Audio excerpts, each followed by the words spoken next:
I did want to whip through again. You are talking about potential cap casualties. You wrote about this on BSJ in 2 separate editions. Yep.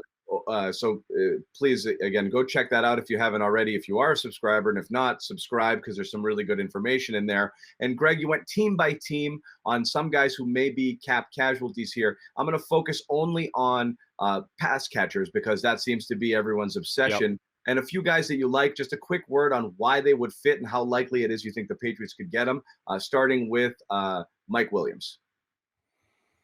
Yeah, Mike Williams is, he's always been a really good player. He's, he's a big body and all that. The Chargers have something building there. I would be shocked if they release him. I think that Justin Herbert likes him. But look, he's a big body. He's a good possession receiver. He's really good in the red zone, and the Patriots need to help there, obviously. Sure. Another name you mentioned, and this is one we, Belichick danced with this guy a while back, and he picked the Titans.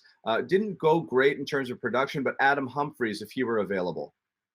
Yeah, we'll have to see what they think about the injuries. I think after he spurned the Patriots, who were, as usual, a day late and a dollar short on short white slot receivers in free agency, along with Cole Beasley in Buffalo. They probably want a little bit of payback in terms of, all right, nice job going to Tennessee. How'd that work out for you? Here's a cut rate deal that we're offering. But look, I think the Patriots, they might go for a few targeted wide receivers, and I expect them at least one targeted receiver, and then sort of see how the market plays out and bring in a bunch of guys. And I'm not talking about Eric Decker, who's done, Demaryius Thomas, who's barely functioning, those type of guys, those slappies that they brought in the past couple of years. I'm talking about, good players who, like who knows what kind of market like a Jamison Crowder is going to have. I'm not crazy about him, but a guy like Brandon Cooks, I don't think that can be ruled out.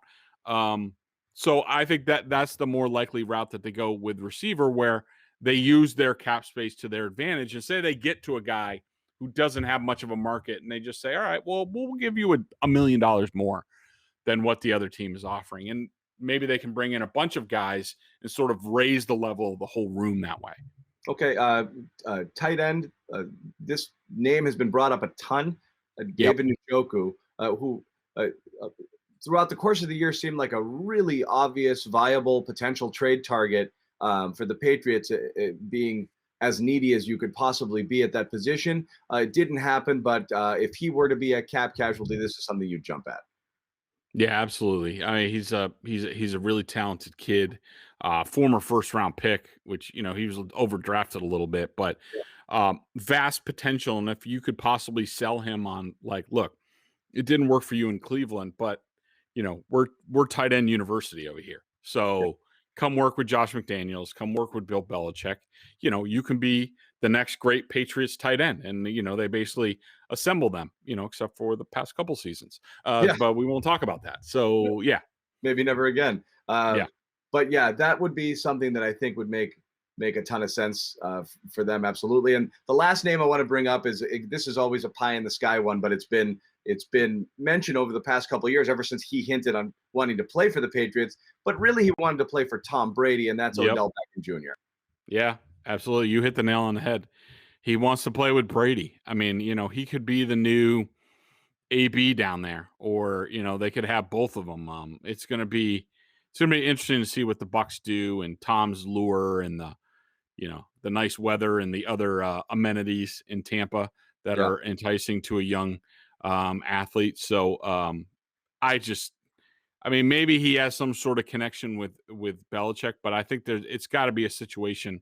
You got to have the right type of quarterback to deal with an OBJ. And if the Patriots don't have that type of guy, say it's like Mac Jones and he's terrible. Yeah. Talk about a disaster in the waitings. And that's what that would be. That's a double whammy. It wouldn't work with OBJ, and you have the potential of breaking a new quarterback in here. I don't see how Tampa makes it work. They've got their own housekeeping to worry about and keep their own guys in the fold and happy. So that would be some cap gymnastics there, I think, to be able to get Beckham over there. But we'll see about that.